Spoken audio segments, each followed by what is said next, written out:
Hey guys, today we're in the book of Numbers chapter 8. Now, if you remember, God is getting them all ready to go to leave Sinai to head to the promised land. He has ordered Israel, he's ordered the priest, he's ordered the Levites. Yesterday we saw kind of a quick memory snapshot of the past to remind Israel that God sees every tribe and they're all equal to him. But today we jump back to chapter 8, which kind of leads off from chapter 6 before the little kind of recurrence back to the memory of what had happened at the end of Exodus. We see God once again giving some final orders before they head off for the Levites. And so let's check these orders out. And so one, he talks about the lampstand. Basically, remember there's a candelabra that's solid gold that has 7 lights. And basically he says, make sure it's positioned in a way that the light is in the front of the candelabra, meaning that it lights the inside of the tabernacle as much as it possibly can. So just make sure that the light is not on the backside, not flickering around. Move the oil around. Make sure the flame is the right way. So it's giving the most light to the inside of the holy place where the showbread is, right? So when the priests come in, they can see what they're doing when they bring the 12 loaves of bread in once a week. And then we jump back to these Levites, right? Remember, the priests are the ones who are actually doing the sacrifices. They're the ones that can go inside of the tabernacle. The Levites are the people, the tribe, basically, that God has set apart, that these people would work in and around the tabernacle, but they could not do the sacrifices, okay? So these are just the workers at the tabernacle. And so here we get some kind of the ordination, if you will, of the Levites, right? You remember back in Leviticus chapters 8 and 9, God set apart the priest and he ordained them. Remember, they had to do some sacrifices. They had to camp inside the tabernacle for a week. Remember that all the way back in Leviticus? Well, today in Numbers 8 is kind of the start or the ordination process of the Levites, not the priests. That has already happened. This is the Levites. And so there's a couple things that need to be done. They need to be cleansed, right? Remember, clean and unclean. If they're going to work around the things of God, they must be clean, because you cannot mix clean and unclean. That's what we learn in the book of Leviticus. So these Levites must become clean. They must become set apart, holy, right? And so how do we do this? We do this with the water of purification upon them. There must be some cleansing. Now we will learn more about this water of purification. We talk about it in Numbers chapter 19, but those of you who are watching the news, this is where the red heifers come in. The ashes of the red heifer mixed with the water is what purifies the Levites, okay? And we'll talk more about that in a couple weeks when we get there. So don't jump ahead. We'll get there, I promise. And so they must be washed in water, but then also they must have a razor over all their body, which means they must shave their entire body. Now, you read that and you think, man, that's really weird. But think about what we have read. When a leper is clean, he must shave his body.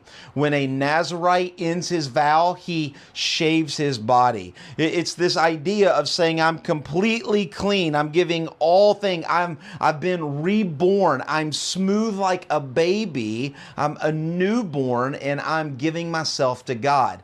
So as we've learned through a leper and through a Nazirite, now a Levite must do the same, saying, I am giving myself completely unto God. I am reborn into God. And so we see that he must be cleansed. He must shave his body entirely. And then we see chapter 10 that the people of Israel, all of Israel, would get around all of the Levites and they would lay their hand on them, which if you've ever been to an ordination service this today. We still do this. We lay our hands on them, and they pray for them, and they bless them.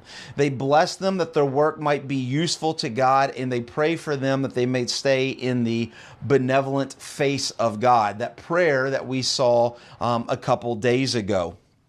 And so they would pray over them, and then the priest would take and they would do a wave offering. Now remember, going back to Leviticus, a wave offering is normally they would have a shoulder of an animal, usually a ram. They would have an unleavened bread and an unleavened wafer, and they would wave this in front of the Lord, right? Showing in kind of a symbolic way of saying, this is yours, Lord.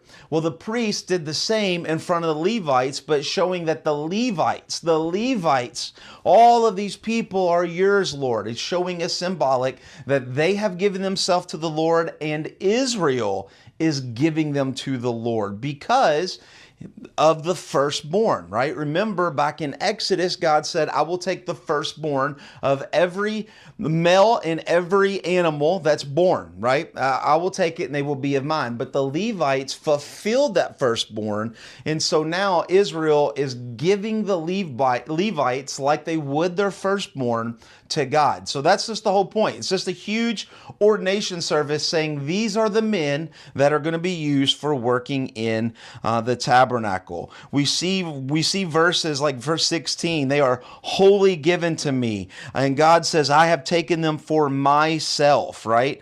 And notice verse 19, and I have given the Levites as a gift to Aaron and his sons. Not only were the Levites a gift to God, but the Levites were a gift to the priest. It was a hard job. It was a hard job. They always had to cut wood. They always had to get water. They always had to help moving animals and cleaning up after animals. And it was a hard job. And so these Levites were helpers so that the priest could keep sacrificing, thus keeping people without sin, right? So even though it wasn't the main job, it was a very necessary job. And now, those of you who are going to Green Acres, we remember reading through Joshua, we learned about the Gibeonites, those people who tricked Joshua, and they signed a covenant with them, and they made them the wood gatherers and the water bearers, right? So these Gibeonites came along with these Levites to lessen the duty of the Levites, but to help them all the while helping the priests to do their job. And so if you've read Joshua, you know exactly what I'm talking about. And then we see kind of a little finishing section here of chapter 8. Well, how long does a Levite have to work? Well, we saw some of this a couple chapters ago. But we get the kind of the ending today. So basically what happens when you are a Levite, you did not start until you were 25 years old. And if you go back a couple chapters, we see that officially they don't start to their 30. So they kind of apprentice for 5 years from 25 to 30. And they're a Levite, they're a working Levite from 30 until 50 years old. At 50 years old, because of how hard the job was, they would retire. But we notice here that God says they necessarily don't retire and just stop working. Verse 26, it says, they minister to their brothers in the tent of meeting by keeping guard, but they shall not do service. So they just don't leave and not come back. They stay in the tabernacle, but they're not doing the hard labor, right? They're ministering to their brothers. They're watching guard. They're making sure that everything is being done. They're being used for their knowledge of doing it for so long and help bringing up the next generation of Levites. And so we see the beginning of the Levites. Now we have the ending of the Levites. And now we are on the cusp of about to leave Mount Sinai. And so we will start to see that process, the final bit that they need to do at Sinai tomorrow in chapter 9, and then we will see them leave in chapter 10. We'll see you tomorrow in chapter 9. God bless.